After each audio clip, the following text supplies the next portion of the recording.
Hey nerds, welcome to Jared Bear Reacts, and today we're going to recap Season 6 of The 100, which just ended yesterday. So if you're new here, what we do for each of our big shows the day after finale, we do a recap, so no reaction today, but you should also be getting ready to see the poll for the next show, and as well tomorrow will be Season 7, Episode 1, aka From the Ashes. So, Season 6, what a doozy. Oof. We're going to get ready to get into this. And yeah, if you're new here, feel free to subscribe for daily content. Links are in the description box down below for the Patreon, Twitch stream, and everything in between. All 84 episodes are on the Patreon and everything after this as we get into the final 16. But before we do so, we got to recap Season 6. So let's do it. So Season 6 starts with the rest of the sleepy team waking up after hearing Monty's message. They send a team down to planet Alpha, where the two suns eclipsing basically sends bugs into a frenzy based off the eclipse. And all the people living there go into hiding. Back up into space, Marcus is barely holding on, and Octavia is awoken against her orders. Next thing you know, they kind of get hijacked. Their ship is stolen. The ship is invaded by the people who stole the ship from the ground. They go up. The invaders basically were killed by Maddie, all but one.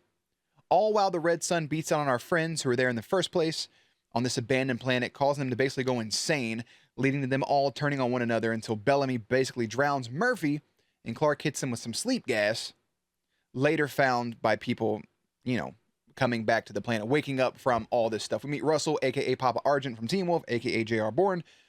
He comes up and says, hey, death isn't the end for Murphy. Brings him back to life, and Murphy's like, hey, I'm pretty sure I just went to hell. So, yeah.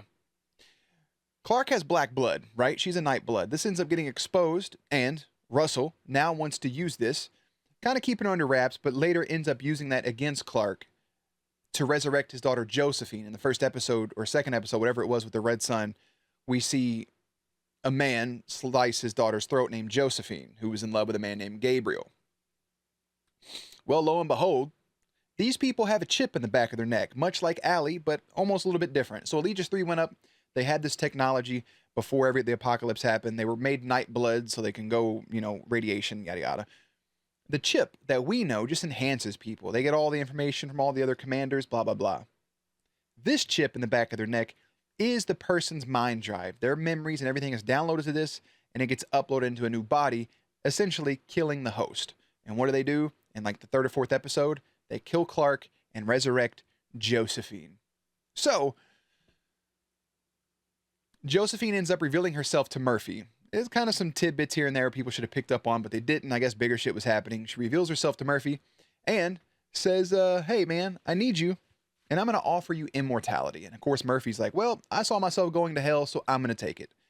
He takes the deal, and he gets a Maury to go along with it. He kind of proposes to her, and Clark and Josephine fight up inside of her brain over control of it. We find out that Clark was still alive the whole time, holding on to some brain mesh bullshit, but there is memories up there of Josephine they end up flushing out.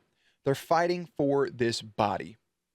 Maddie, during all this, wants to kill everyone. Shade Haida has completely taken her over at this point. They're fighting back and forth. Once she realizes Clark's gone, Shade Haida kind of creeps in and takes over. We have no idea what the other commanders are inside the flame. Neither here nor there. There's this one dude walking around inside the forest who was playing tricks with Octavia and Dioza, who were teaming up. The forest is my weapon. His name was Xavier. Come to find out, lo and behold, the big twist that we kind of figured out was Xavier is Gabriel. And Octavia's wounded, and this medical tree sap he had didn't do nothing. But there's this giant green anomaly we see on the planet. Octavia and Dioza is able to walk through it. Dioza doesn't come back, but Octavia does. She thought she was gone for seconds, but we can tell with her arm being healed and everything else, she's been gone for quite a while. The place gets put on lockdown. All this shit's going down with the people from planet Earth are figuring out, hey, Clark's gone. This is a problem. They're mourning her. They see what's going on with the primes. They're not really gods. Basically, what the primes were doing was presenting themselves as gods to these people. Once they were old enough, they would take their bodies. They thought they were giving themselves over to the gods, but really they were sacrificing their corpse, their flesh, so the gods could live forever, aka the primes, aka false prophets. They're just shitty people all around. Murder, essentially. So during all this, Clark is fighting. She kind of wins. Bellamy has to take Clark out to Gabriel for some surgery. They end up meeting back up with Octavia. Her and Bellamy end up making up as it all plays down, whatever. Abby uses this Nightblood, right? Because they find out while Josephine's in control that they can make more Nightbloods because Clark is not a born Nightblood. She's an artificial one. So Abby uses the serum and uses it to save Kane, who's been fighting for his life this whole time, and puts him in a new body. Kane's not with it. He ends up floating himself with the serum. Rest in peace, Marcus Kane. Very heartbreaking. They did not take kindly to that, and they were going to burn all of our Earth people. But, shout out Murphy, was like, hey, we can make more. We just need to do it with bone marrow. And Russell's like, we tried that. It didn't work. Abby's like, you didn't fucking do it right. So now they're using Maddie to get bone marrow, to make more Nightbloods, to make more hosts, to bring back all of the primes at once, to bring back the gods, to win back their people. They almost kill Maddie in the process. Clark's pretending to be Josephine. It's going well, twirling her hair, all that shit. Abby ends up using it herself. She's like, you know what? We can't. I don't want to kill Maddie. I'm going to take the bone marrow for myself. When Russell finds this out, he's kind of like, you know, he respects it, but he also wants to use Abby to bring back his wife.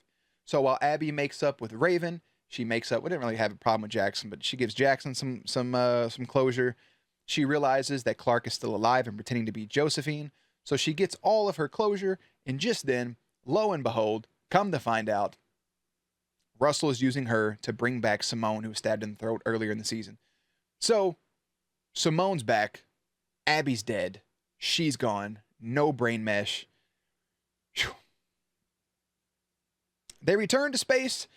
Simone pretends to be Abby to try to win over Clark. Doesn't go smoothly. Clark asks what her dad's name was. Simone ain't got the answer for that. Clark has to float her own mother. Has to float her out into space. Abby officially gone. Maddie kind of like is with Russell for a minute, but then once she realizes Clark is still alive, Clark's about to kill herself. She kips up on the inside of her brain. Maddie takes over Shade Haida and gets control back over the Grounder army up in space. Prime, the last remaining Prime, Russell's locked up. They take him into things. While Amori and Jonathan are pretending to be these immortal people, there's a whole bunch of like weird cult shit going on down on Earth. That ends pretty quickly and anticlimactically. Some lady, flame on! She gets tackled. Octavia's got a tattoo on her back. It has to deal with the anomaly she went into. Gabriel takes him to the anomaly stone. He puts in a combination, some Morse code type shit, some fucking Da Vinci code. Octavia, some lady walks through. It's Dios's daughter. It's Hope. She stabs Octavia. Octavia turns into green dust. End of the season. Bellamy's like, Octavia! Gone. Gone. That's season 6 in a nutshell. I didn't take that many notes this time, but it was really fucking good. It was very easy to binge watch, and I think watch. And I think season 6 probably is my favorite season so far. So I don't have any closing thoughts. I do think that they should have had a scene with the catchphrase. I think that should have been a thing. I think, again, when Jackson cuts the back of Clark's neck, or Maddie's neck, I think there should still be a little bit of power to it. Yeah, sure, Raven overrode it. I think Shade Haida should have been like trying to fight on to the flame, even though it is technology. He's fighting with his data, blah, blah, blah. The computer's trying to overpower it. They can't get it out. Clark's like, oh yeah, the catchphrase, it would be this, blah, blah, blah. And then it comes out, then it dies. Just something small would have been great. Other than that, I don't have too much. I do think the 100 follows this thing. Seasons 1, 2, and 3 finales were great. 4, 5, and 6, the episode before the finale has been the better episode each and every time for me personally. And I think the finales are going in order from best to worst for the last 3. Like, I was like, I don't like 4. I don't really like 5 and 6. I'm like, I get you're moving the story forward, but this doesn't feel like a finale. It feels like the premiere of season 7, to be honest. But neither here nor there. With that out of the way, we're going to go ahead and get into the 100 season 6 edition of the JerAwards. First things first is favorite episode. Only 5 episodes were left off of this list. Here is your nominees. Episode 1, Sanctum. Episode 2, Red Sun Rising. Episode 3, The Children of Gabriel. Episode 4, The Face Behind the Glass. Episode 8, The Old Man and the Anomaly. Episode 9, What You Take With You. Episode 10, Matryoshka. Episode 12, The Adjustment Protocol. I kind of went back and forth with this.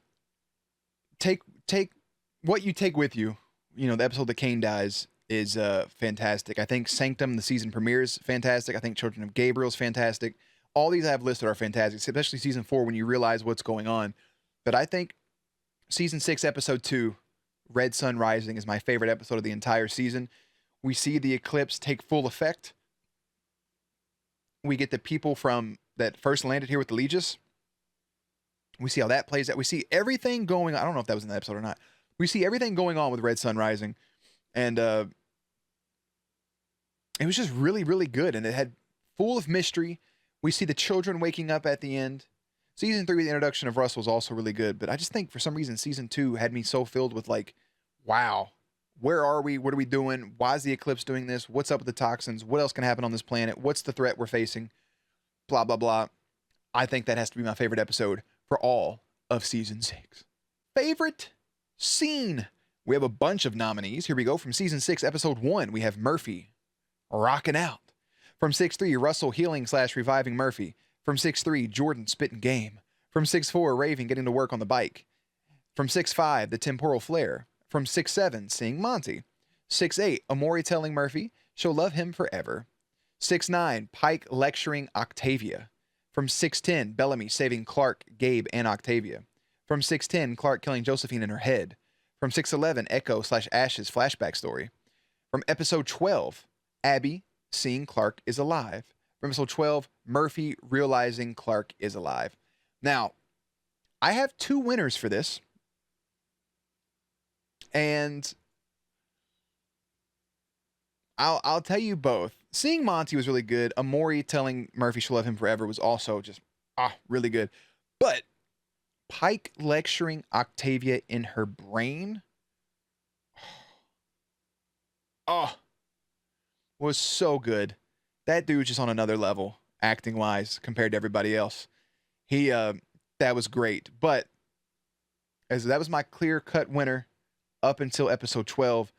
Murphy realizing Clark is alive in that moment and kind of just like hearing him being called Murph and seeing Amori's face and seeing Clark and the emotions there almost got emotions out of me. Too good of a scene. Too good. Good shit. On the flip, most heartbreaking scene from season 6, episode 3, Murphy saying he died and went to hell. From 6-3, Murphy shunning his sister. From 6-4, Jordan seeing Delilah doesn't know him. Clark being paralyzed, knowing what's going to happen to her. In 6-5, Bellamy figuring out who Clark is. In 6-7, Clark seeing her dad. In 6-9, Kane saying Abby didn't taste or feel the same way. Also in 6-9, Kane's death. In 6-10, Bellamy fighting to keep Clark alive. In 6-11, Maddie thinking Clark is truly dead. In 6-12, Abby's death. In 6-13, Clark knowing she lost her mom for good. While all the Abby stuff, all the mother stuff always gets to me, Kane's death as being probably my favorite character this entire show, and knowing he was going, and Indra, his best friend, coming back for the first time in the season and standing there and saying, you know, the whole, may the shore guide you, all those things, and your fight is over, may we meet again, all of that right there with him, and him having the moment with Abby, the parallel to season 1 of almost floating her and then that happening. I mean, Abby ended up getting floated anyways, but it was just really, really good. So Kane's death is the most heartbreaking for me. Only have 2 nominees for the funniest scene. Not a lot of funny stuff happened, but Murphy to Clark in season 6, episode 3, when he said, already back in your murder gear? It's forever known as her murder gear. I don't know what to tell you. From season 6, episode 10, Bellamy and Octavia being fed up with Josephine was the funniest fucking thing for me, because they literally talking and they just both just put their arms up and you're both just fed up in that moment. Bellamy and Octavia was still having their differences, but still had that brother-sister connection of both being fed up with the same bullshit of Josephine being like, Gabriel, you said we'd love each other forever, and all the other shit she was saying. Favorite kiss. Only 4 nominees. Not a whole lot of smooches going on. I will go ahead and tell you that Abby and Kane's wasn't on here because it wasn't actually Kane. It wasn't his actual body, and that whole thing was just sad more than anything. But from season 6, episode 3, Jordan and Delilah. From 6-4, Bellamy and Echo. From 6-13, John and Amori. From 6-13, Miller and Jackson. I'm going to give it to Bellamy and Echo from season 6, episode 4. Miller and Jackson's was so quick and cut too short. John's and Amori's is always just beautiful. I just love them to pieces. Bellamy and Echo, just seeing them have that moment to just, you know, they didn't have too many smooches throughout the thing so far. Jordan and Delilah, I really liked. I just liked them as a couple, I think, and I wish that could have been more, and that was Jordan's first kiss. I'm pretty sure Delilah's first kiss, and it was really wholesome. But I give it to Bellamy and Echo. Favorite kill, Octavia killing the children of Gabriel in season 6, episode 3. From 6-4, Octavia snapping the neck of old girl. From 6-7, Josephine zapping herself to death. From 6-8, Maddie stabbing the Prime through the throat. From 6-10, Ty stabbing Simone in the throat. From 6-10, Russell burning Ty. Or from 6-13, Clark floating everyone. And my favorite kill was Ty standing up, breaking a wine glass, and just stabbing Simone right in her shit. Out of nowhere. I loved it. Favorite quote, I only have one, and this is the reason I didn't give this the favorite scene winner from season 6, episode 8. I will love you forever, even if we die today. Paraphrasing, I didn't put the exact quote. Amori to Murphy was it's just really good. All right, it was really good. Favorite friendship, your nominees. The season 5 winner, Clark and Bellamy. Raven and Abby. Bellamy and Murphy. Kane and Indra. Gabriel and Octavia. Now, I put Kane and Indra because they've been friends throughout the entire show, and she was the one that was able to send him off. So that would be my honorable mention, if anything. Gabriel and Octavia's friendship, I feel like, was going somewhere to be built upon. Maybe it still is, but it never really reached, like, hey, these two were legitimate friends. Bellamy and Murphy's like a whole back and forth thing always. I never really know how to feel about it. Feels like Murphy's always like doing something to piss Bellamy off and vice versa. Raven and Abby, I waited the whole time for them to make up in their friendship, and they did so, but the kind of like a backbone of this season was the friendship between Clark and Bellamy. So for the first time since Monty and Jasper, we have back-to-back winners for season 5 and season 6, and that is Bellamy and Clark, Clark and Bellamy, whatever you want to call them. For favorite ship, your nominees: Murphy and Amori, Bellamy and Echo, Abby and Kane, Miller and Jackson, Jordan and Delilah. Jordan and Delilah was going to be my clear-cut winner until Delilah was gone, honestly. Miller and Jackson still never feels like it's, like, it doesn't get enough fucking screen time, even though I love them to pieces. Bellamy and Echo, kind of the same thing. Bellamy snapping at her for no reason felt, he just had a lot of whatever, but it was still uncalled for. Echo, they were separated for most of it, and when they're together, there's a lot of times where they don't really feel like they're in a relationship. It kind of feels like he's running into Octavia again until they have moments where they're alone, and then him and Echo feel more like a relationship than they do any other time. Kane and Abby is one of my favorite relationships of the entire show. They were just getting their footing back. It felt like maybe, but it never got to where it needed to go. So my favorite ship, season 4 winner, right? Our first ever 2-time winner for favorite ship in the 100 is Murphy and Amori, coming back after Monty and Harper dethroned them in season 5 to win for season 6. So Murphy and Amori take the cake for favorite ship. Least favorite character. You're actually probably not going to believe this. So in the first couple episodes, I put Simone's name down because just the way she was talking, and then Russell kind of had different viewpoints than her. But this is maybe wild to you all. For the first time ever in the history of the JerAwards, I do not have a least favorite character. Dioza wasn't around enough for me to put her back on this list. I mean, she's a literal terrorist, but she was trying to do her best, right? Pike showed up for a minute, but it was a powerful minute. Simone was just protecting her family. You know, she was a little more stern about everything else. I love Russell. I like Josephine. If I had to give you guys a least favorite character, it would be Dave, the dude that killed himself in the restaurant because he didn't get laid, so he killed himself, basically, is the way that builds. So if I had to give you a least favorite character, there it is. But normally a least favorite character comes from our main characters, our main antagonist. I don't have one. If I had to give you one, it'd be Dave.